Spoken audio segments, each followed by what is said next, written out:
Hare Krishna, Radhe Radhe. Welcome back to your channel. आप सबका स्वागत है।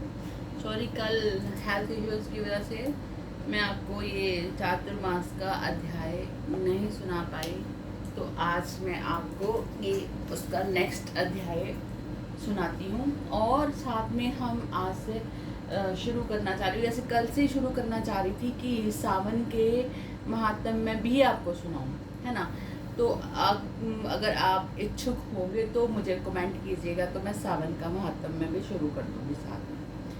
तो चातुर्मास का सुनते हैं। इस अध्याय में हम क्या देखेंगे? सती का देह त्याग, पार्वती विवाह, शिव भगवान शिव का हरिहर रूप में प्राकट्य और शालिग्राम शिला का महात्म। कल हमने सुना था गालव ऋषि जी बता रहे थे सब कुछ, तो आज भी गालव ऋषि कहते हैं भगवान विष्णु जिस प्रकार शालग्राम शिला के स्वरूप को प्राप्त हुए हैं और भगवान शिव भी जिस प्रकार लिंगाकार में स्थित हुए हैं, वह सब प्रसंग मैं तुमसे कहता हूँ, सुनो।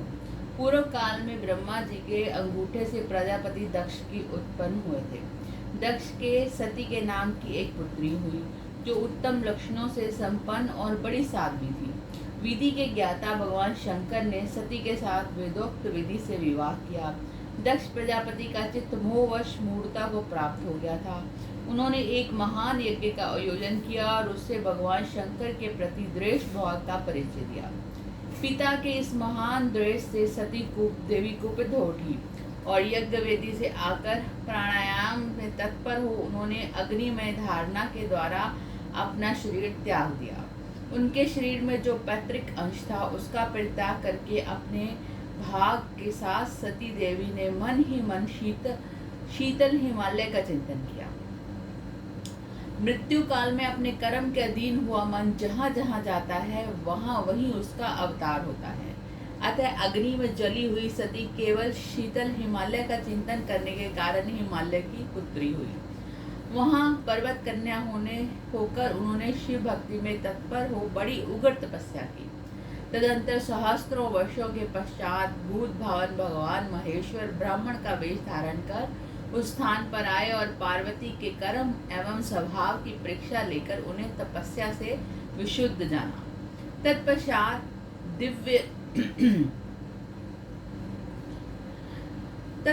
दिव्य शरीर धारण करके भगवान शिव ने पार्वती का हाथ पकड़ लिया और कहा, देवी, तुमने तपस्या से मुझे जीत लिया है, बोलो तुम्हारा कौन सा प्रिय कार्य करूं। तब पार्वती ने महेश्वर से कहा, आप मुझे अंगीकार करने में मेरे पिता के निमित्त बनाइए,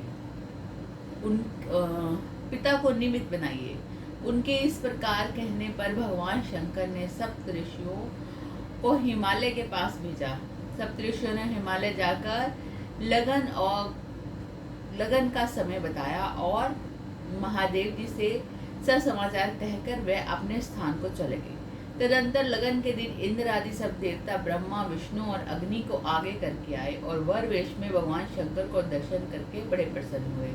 हिमवान ने दूल्हा वेश में भगवान शंकर का दर्शन करके अपने को कृतार्थ माना और प्रसन्नता पूर्वक मधुपर्क आदि शुभ उपचारों से उनका पूजन किया। तत्पश्चात वेदोक्त विधि से उस गुणवती कन्या को हिमवान ने भगवान शिव को सौंप दिया। उसके बाद भगवान शिव ने अग्नि की परिक्रमा की और जब उसने गोत्र आदि पूछा गया तब वह लज्जित से हो गए। तत्पश्चात ब्रह्मा जी के कथनानुसार विवाह के शेष विधि की गई। जो यज्ञ में चरु ग्रहण करते समय अपने 5 मुख प्रकाशित करने वाले हैं, वही भगवान महेश्वर गिरिराज नंदिनी के लिए सुंदर रूप और वेशभूषा संपन्न वर बने हुए विराजमान थे। पार्वती ने भगवान शंकर को ही अपना प्राण वल्लभ स्वीकार किया। विवाह के पश्चात दहेज देकर हिमालय ने शिव जी को विदा किया। वहां से भगवान शिव मद्रांचल पर्वत पर आए। वहां विश्वकर्मा ने उनके लिए क्षण भर में मणिमय भवन का निर्माण किया। वह मंदिर देवादिदेव भगवान शिव की इच्छा के अनुसार बढ़ने वाला था। वह सुंदर भवन में पार्वती के साथ निवास करते हुए भगवान शंकर की दृष्टि में वायु रूपधारी कामदेव आया। कामदेव ने शिव जी को देखकर इस प्रकार स्तवन किया, वृषभध्वज, आपको नमस्कार है, आप सर्वस्व हैं, आपको नमस्कार है, आप गणों के स्वामी हैं, आपको नमस्कार है, हे स्वामी मेरी रक्षा कीजिए। प्रभु आपके इस चराचर जगत में कोई ऐसी वस्तु नहीं दिखाई देती जो आपसे रहित हो। आप ही रक्षक, आप ही सृष्टि करने वाले तथा आप ही समस्त संसार का संहार करने वाले हैं। महादेव मुझ पर कृपा कीजिए और मुझे देह दान दीजिए।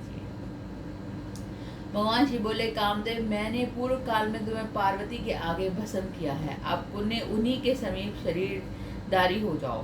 भगवान शिव के ऐसे कहने पर कामदेव ने अपना शरीर धारण किया और विनय से नर्म हो उसने पार्वती के चरणों में प्रणाम किया। उस समय उसने मन में बड़ी प्रसन्नता थी। पार्वती और परमेश्वर का प्रसाद पाकर महामोह एवं बल से संपन्न महातेजस्वी कामदेव तीनों लोक में विचरण करने लगे। प्राचीन काल में देवादेव संग्राम के अवसर पर भयंकर रूप धारण करने वाले बलोन्मत्त दानवों ने देवताओं को मारा। देवता भयभीत होकर ब्रह्मा जी के शरण में गए। बृहस्पति आदि सभी देवताओं ने जगत पिता ब्रह्मा को नमस्कार करके उनका सत्वन किया।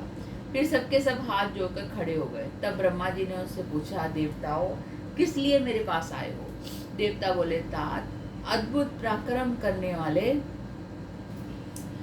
दैत्यों ने युद्ध में हमें परास्त कर दिया है, अतः हम सब आपको आपके शरण में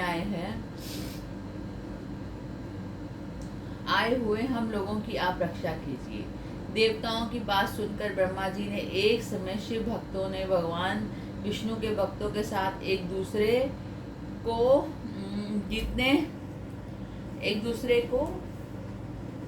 जीतने की इच्छा से विवाद हुआ। तब भगवान शंकर ने अपने भक्तों के देखते देखते परम अद्भुत रूप धारण किया। वह उनका हरिहर स्वरूप था। वे आधे शरीर से शिव और आधे शरीर में विष्णु हो गए और भगवान विष्णु के चिन्ह और दूसरी ओर भगवान शिव के चिन्ह प्रकट हुए। एक और गरुड़ और दूसरी ओर नंदी वृषभ स्थित हुए। एक और मेघ के समान श्यामवर्ण तो दूसरी ओर कपूर के समान गौरवर्ण। दोनों की एकता का स्पष्टीकरण हुआ। इस प्रकार भगवान की एकता का बोध हुआ। श्रुतियों और स्मृतियों के अर्थ को बाधित करने वाली वेद बुद्धि नष्ट हो गई। पाखंडी और युक्तिवादी सब आश्चर्यचकित हो गए। सबने अपने अपने मत का आग्रह छोड़ मोक्ष मार्ग की शरण ली। मंदराचल पर्वत पर हरिहर मूर्ति आज भी विद्यमान है, जिसका प्रथम आदिगण सब स्तुति करते रहते हैं। सृष्टि पालन और संहार करने वाले वही मूर्ति संपूर्ण विश्व का बीज एवं अनंत है। और शिव और विष्णु की जय। तो इस प्रकार हमारा था ये छठा अध्याय।